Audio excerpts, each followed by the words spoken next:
Well, today is the first day back to school for many, including Santa Barbara Unified School District. If you need ideas on healthy meals to pack for your kiddos, we've got you covered. That's right. We're joined by Athena Cameronesi. She is a clinical dietitian at Cottage Children's Medical Center. Now, Athena, what's a good on-the-go breakfast for kids if they don't have too much time before they head out the door in the morning? Yeah, this is something I totally understand. I'm not a morning person, so I think in the least, if you can get your kid a nutritious liquid, you can start their day with some energy, protein, vitamins from something like a kefir, a drinkable yogurt, a smoothie. And then if there is time to sit down at the table, you can definitely build a balanced meal pretty quickly, like something like a low sugar cereal or oatmeal. Just add protein and fruit to it, a high protein yogurt with fruit, toast and peanut butter and banana, quesadilla with veggies. All of these things can be eaten pretty quickly. Yeah, those sound great. And then building on that, they have a nice quick maybe smoothie or a toast like you mentioned for breakfast. And then what about for lunch? I know some kids, they want diversity. They don't just want to have like just a peanut butter and jelly sandwich. So what recommendations do you have to keep it fun but also to keep it nutritious? Yeah, well, I think if you're unfamiliar, we've moved away from the food pyramid and we're now using this balanced plate example. Okay. So the goal would be to pack a lunch that has a protein, a food that has a carbohydrate or a grain, and then a fruit or vegetable with that. So as long as you're packing these components, I'd call it a success, even if your kid doesn't eat it all. And that could be something like our standard sandwich. I think that's probably the most commonly packed sandwich or lunch. And that could be a tuna sandwich, meat, peanut butter, egg salad. And then I'd say repurpose that in a different form. So you could put it in a tortilla and make a wrap. You could put it in a whole wheat pita pocket for a different version. You could kind of serve it with crackers and let them make their own thing. Yeah.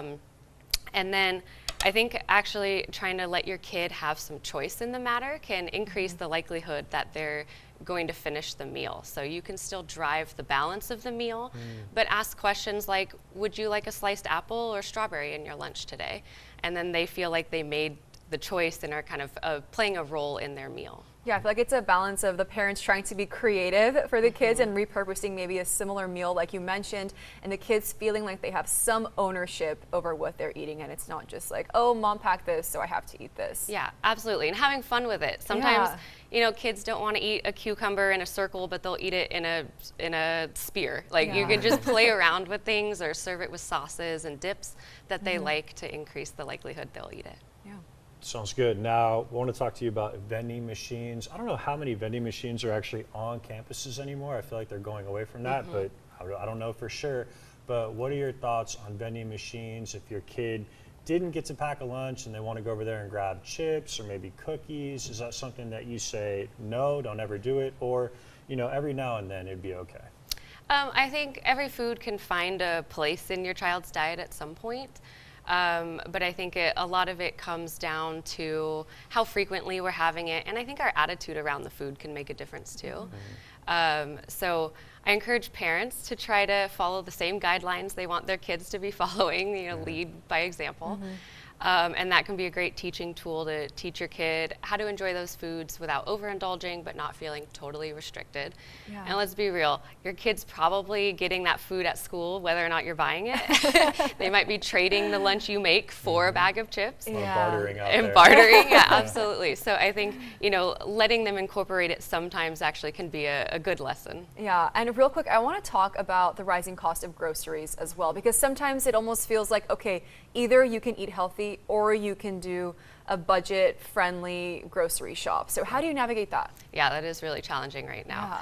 I think if you have the opportunity to plan a little bit, like at least the outline of what you want to make for the week, try to use similar ingredients across multiple meals. That can be helpful. Making a list and trying to stick to that list at the grocery store is really helpful. We've all heard it, don't shop hungry. You really will stray from the list at that point. Dangerous. And then I think, our canned fruits and vegetables or meats, and frozen can be a great option. They might taste a little bit different, but you're getting the same nutrition for your family. Okay, such helpful information, and especially on the first day of school, I feel like this is the perfect timing for this as well. So we want to thank you so much for being here, waking up early with us, and giving our viewers some helpful information. We'll have all this information linked on our mobile app and website. Athena, thank you again. Thank you so much. Yeah.